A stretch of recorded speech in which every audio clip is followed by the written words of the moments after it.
The process was either super complicated and involved reverse engineering, or it was simple and you just had to go back to fundamentals. Either way, it worked for the Ohio State defense. These are snap judgments. That's Bill Landis, Jeremy Birmingham. I'm Austin Ward. I don't know whether we should believe the complex version or the simple version, but I don't know that it really matters, Bill. Yeah, the results matter, right? And I actually don't think it was overly complex. I think sometimes Ryan Day will say a thing like, wow, that was really enlightening. And then you react to it being enlightening. It's like, oh, I said too much. Let me pull that back a little bit. But yeah, he called it the re-engineering of the defense and then said, well, it wasn't that big of a deal. But I thought it was illuminating from Jim Knowles too, who I guess agreed with me that it looks a little bit more like Oklahoma State style defense, which I think other people who know more about scheme than I have pointed out. So I wasn't unearthing anything mind-blowing there. But the defense had really difficult, the whole program had difficult conversations, I think, about what happened in Eugene, Oregon a few weeks ago. And, it just took 2 weeks for it to hit instead of the immediate payoff against Nebraska. But like you said, what matters most is that it happened, not how they did it or what was said to make it happen. If Knowles wanted to remain vague, his head was betraying him, because again, you were asking the question and you're like, so is this how, this looks more like your Oklahoma State defense, and he's just going, yeah. And then you're like, is that accurate? He said, keep going, Bill, keep going. And then you said, is that accurate? And he's like, you're like, what, we all know what's happening. And I mean, we saw on Saturday, you brought it up to Ryan Day, the questions or the answers from the Penn State defensive linemen about how Ohio State was doing things they hadn't seen on film all year. That's not a coincidence. We know what is prompting the change. Ryan Day was very involved with rotation on Saturday on the sideline. He, I think, poo-pooed a little bit how involved he's been with the defense still. But anyone with eyes in the stadium can see this has been going on since September. It's happening. It's important. We're seeing the fruit of it, which is guys like Caden McDonald stepping up and, not just having Ryan Day say he needs to play more, but Jim Knowles going, yeah, he needs to play more. So I thought today was as bad as I thought last week's press conference was, as far as the energy, as far as the insight, as far as the desire to accurately or truthfully be in the room, to be there. And again, that makes perfect sense. I mean, they played like utter garbage against Nebraska. And I thought this today struck a lot of the right tones, because Ryan Day's point, and this is to your question, Ohio State was not perfect on Saturday, but I thought him bringing up the fact that execution is not separate from energy, from toughness, from physicality. It was really important, because Ohio State has to do both of those things if they want to beat Oregon in the Big Ten championship game, if they want to win a national championship. So it can't just be 1 week you play super clean, but you're finesse and you have to be able to do all these things. And Ohio State is one of the few rosters in the country that has all the pieces to do whatever they want. And it's just about putting it all together. Well, they also paid Jim Knowles $2 million a year to come put the pieces together in a way that he has been very successful with. And oftentimes we've heard these conversations about Ohio State, and Ryan Day would ask about the defense. Well, we've recruited so well to a 4-down front. We want to play these guys in that way. We might need to play more defensive linemen. Well, that's not Jim Knowles' forte. And I'm of two minds where I don't want to be playing both sides of it here, but Jim Knowles needs to do what he knows how to do on defense. That's what's made him very successful. That is why Ohio State hired him. But Larry Johnson also is an expert in his field and has been for a very long time. And James Laurinaitis brings perspective at linebacker, and the same for Tim Walton or Matt Guerreri. Some of them have spent more time with Jim Knowles. Some of them have come from a different background. It is important that when we talk about getting on the same page, that those ideas come together in a way that makes sense. But it does ultimately rest on the head of the guy being paid $2 million to be the head coach of the defense. And then on top of that, the guy who's being paid $10 million to win a national championship. $12 million. That's a lot of money. It's a lot of money. It's a lot of investment. So, I get the sense that is happening now at a level that it may not have been. And Ryan Day's also mentioned this multiple times about getting into fourth quarter games and learning through experience. They had a chance in the middle of the year to adjust, and it may well be the best thing that happened to them. Yeah, I mean, they're definitely using the loss productively, I think, right? I did think it was funny that Ryan Day, in answering one of the questions I asked him, did specifically say, we're not switching to a 3-down or anything like that. It's they are not going all the way back to Jim Knowles' Oklahoma State defense. We're not having a Jack/Leo conversation. They are still a 4-down defense, but sometimes they're not. Sometimes they're not, and I think there's I don't know if compromise is the right word, but if that's the world they're going to live in, then you got to let Jim Knowles do more with those 4-down linemen, which they clearly are with the stunting, the run stunt specifically, the Penn State's offensive linemen we're talking about. And then I think if you look at the back end too, some of the more like 3-high safety structures, I think mixing up coverages a little better in the last 2 games, that has been apparent. And then they're also communicating things differently. They're getting lined up faster. But honestly might have been their biggest issue against Oregon, is that they weren't getting lined up fast enough for some of those plays when Oregon was using tempo. But it's beyond that. It's not. It's almost weird. It was like, I would maybe say that the re-engineering happened when Jim Knowles got here and tweaked what he was doing at Oklahoma State, and now he's like scrapped the re-engineering and gone back a little bit more to what he was doing. He re-engineered the re-engineering. Re-reversal. If you go back to the Oregon game, and again, we're not breaking new ground here or saying anything that hasn't been said at other places. The idea or the concept or the belief was that there were 2 different defensive calls going in the Oregon game. So when you're in a situation like that where it's super freaking loud, they're going super fast, there's all this confusion. If you have 2 separate calls going on and trying to figure out who's aligned where and who's supposed to be lined up where, that makes perfect sense that things are not going to look as clean as they are. And so to me, the Ryan Day point that he made is that they're just getting lined up correctly. Yeah. And now you're seeing a much more cohesive defensive unit. And I think that you're seeing with that an elevation in the play of Cody Simon, of Sonny Styles, who are now making plays in the backfield because they know exactly where the defensive linemen in front of them are going. All these things work together. Again, we weren't just saying these things a month ago to say them. Like, this was a legitimate concern that appears to have been ratified a touch. We also weren't in here last Tuesday on Snap Judgments talking about the weirdness of the Woody Hayes Athletic Center and the odd vibe for no reason. Ohio State has been very upfront and honest. Behind closed doors, they felt like they're at a crossroads. You can tell that now they're past that. There is a very different energy around, and there was in the game on Saturday, which is worth reiterating.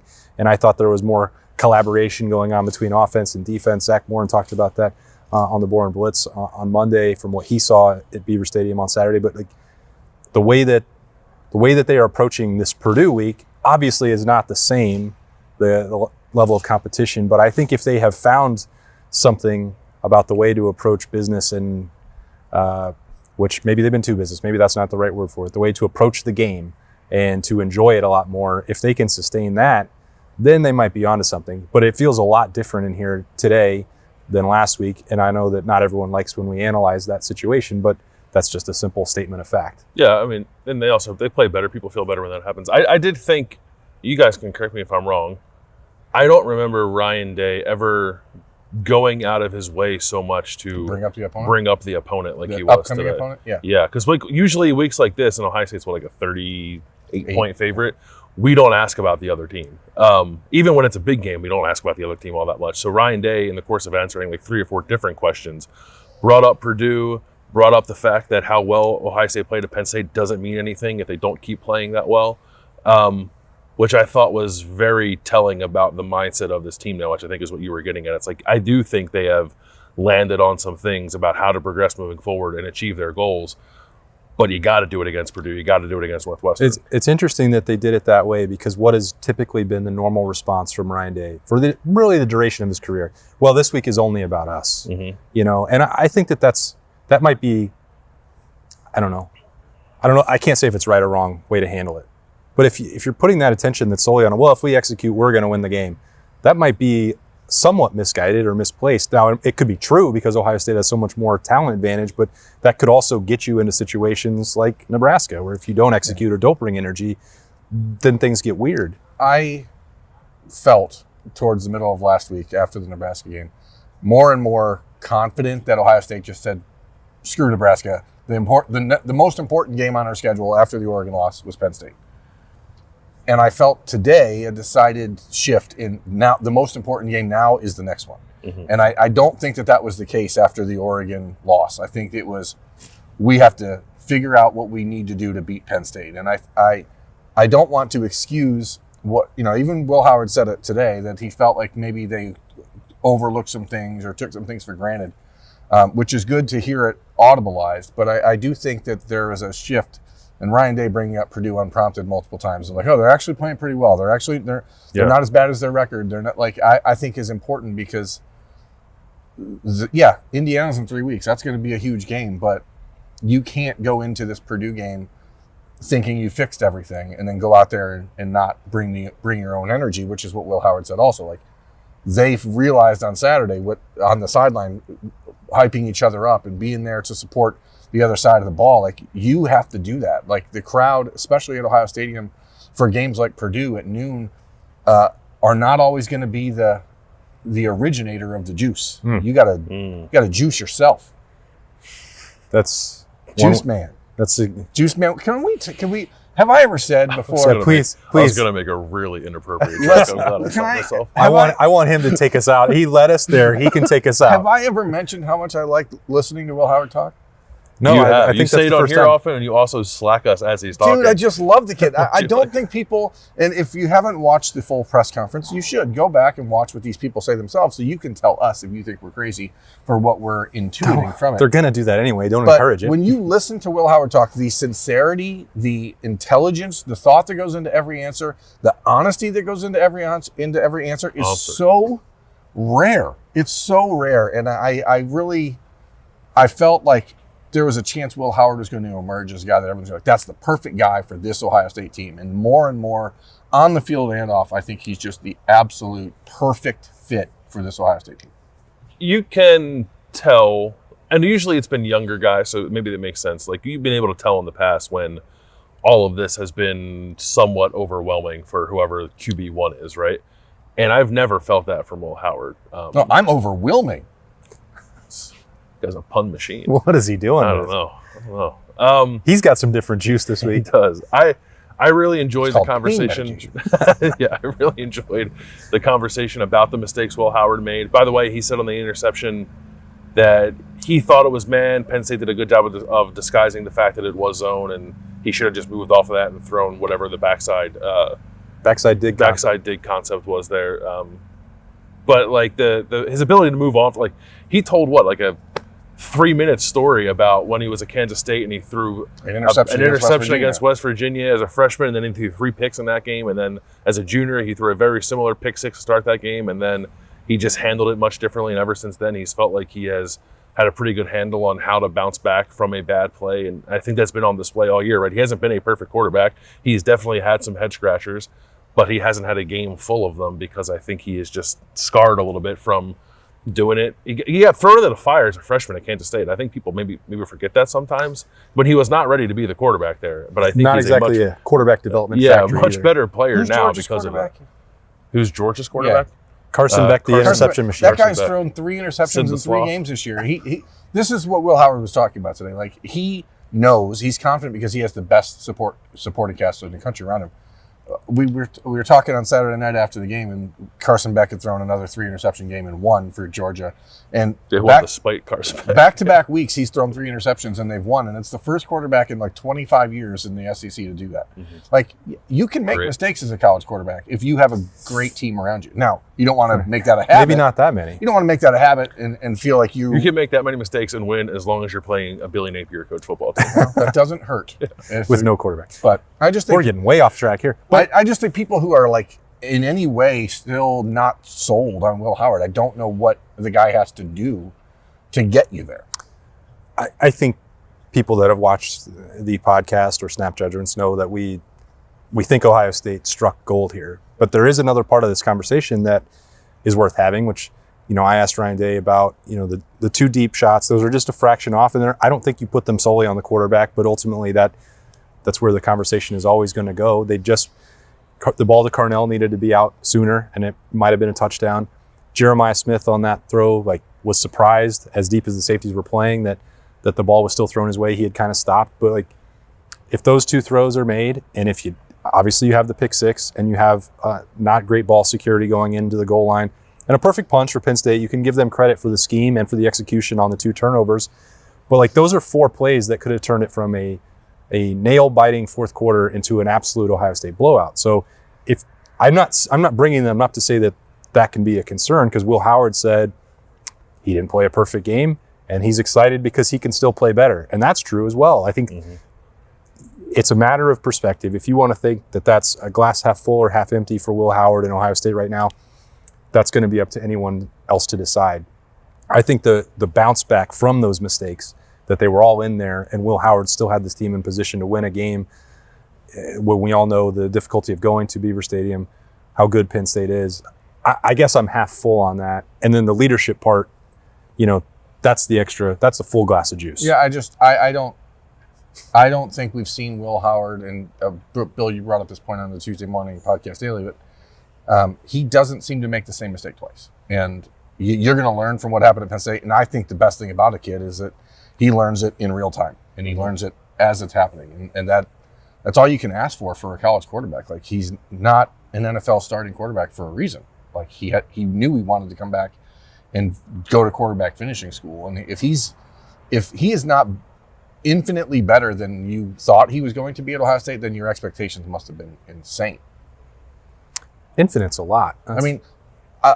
Anyone who's watched him for these 8 games and isn't like, that's way better than I thought it was going to be, I'd be shocked if anyone, there was just probably nothing that could happen to please you, if that's the case, I think. Yeah.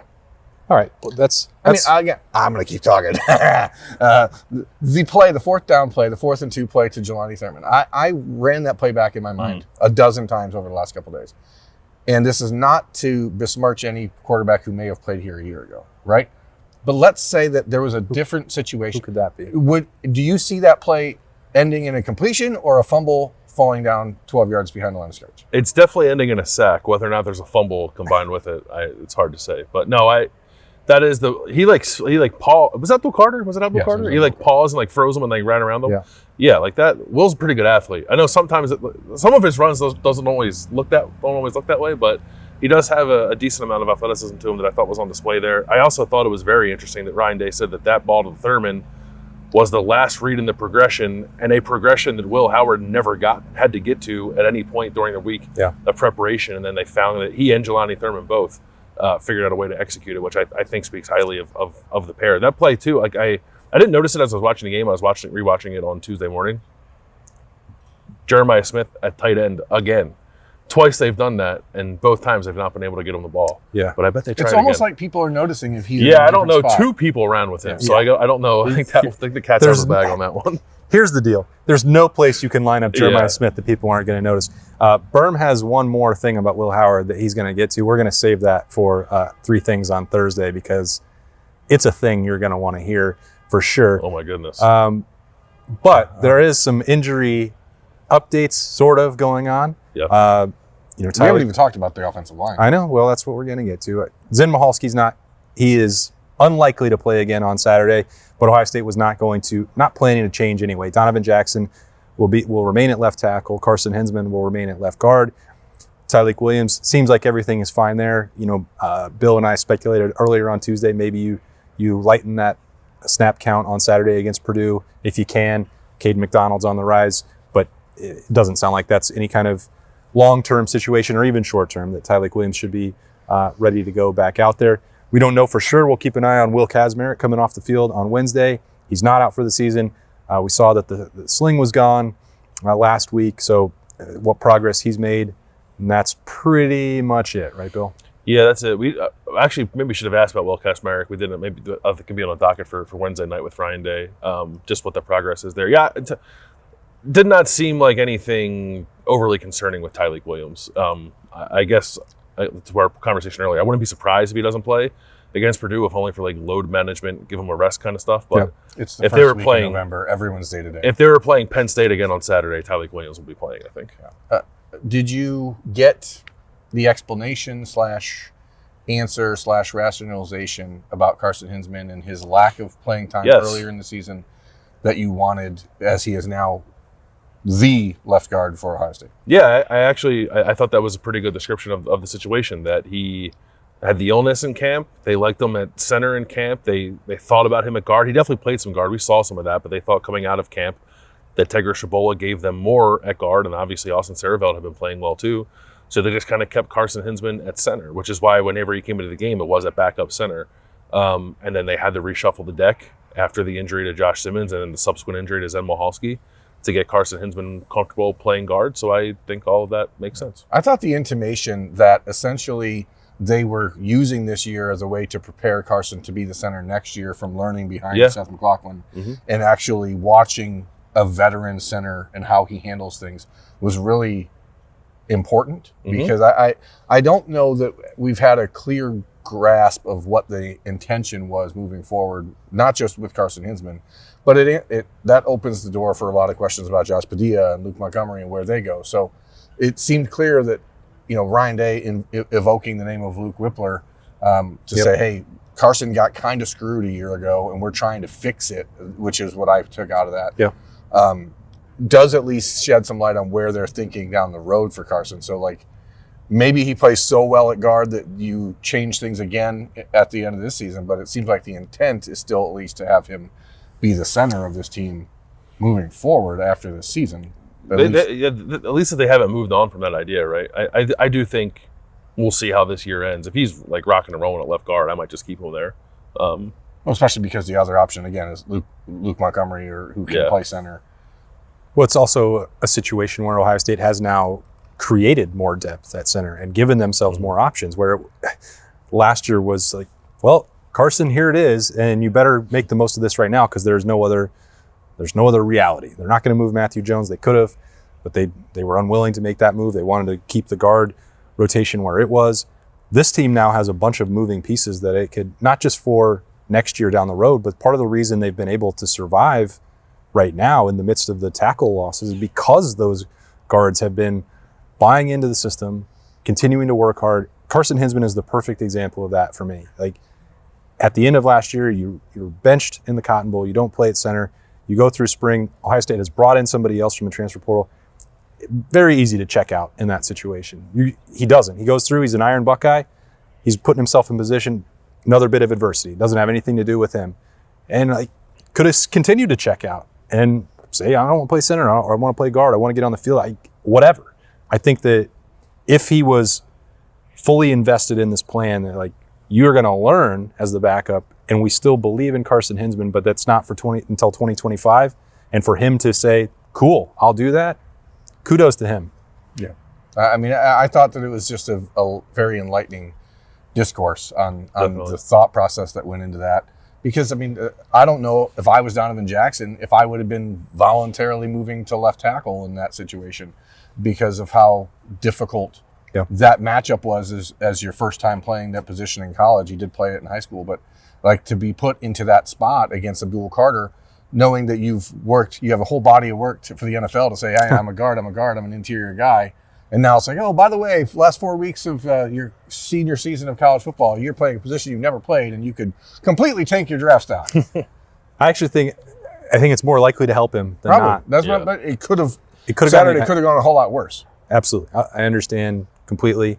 I think teams will look at that more favorably that he was willing to do that when they go through were you a leader for your team? Did you sacrifice? Did you do whatever you could at tackle? I don't think any talent evaluators can be ooh, I don't like those reps from Donovan Jackson at tackle. I'm going to drop him down the board. That's not what he's going to be. No, it's a reminder to me, though, that college football, a major part of the job for these coaches is still to prepare these guys for a chance to play at the next level. It's not always just we got to win, and so we're going to do. I watch a lot of high school football, and you see a lot of times teams putting players in spots that are best for the team, but not best for the player. Sure. And college football is not really meant to be that way. But it ultimately, at times, you have to make that decision. And, Ryan Day said Donovan had no issue with it and took it on without questioning. But I thought it's just an interesting week because, again, you're going against one of the best pass rushers in college football in that situation. Not necessarily the case on Saturday against Purdue, but as Ryan Day reminded, this is a team playing much better than its record shows. So take it seriously. Saturday at noon. It's Ohio State and Purdue. It's one day closer. After we got in there for some snap judgments, hearing from Ryan Day, Jim Knowles, and Will Howard, we'll have more, of course, on Wednesday morning. We'll get into the stonks on the podcast daily, but these are Snappy Jays. That's Bill Landis and Jeremy Birmingham. I'm Austin Ward. We'll talk to you later.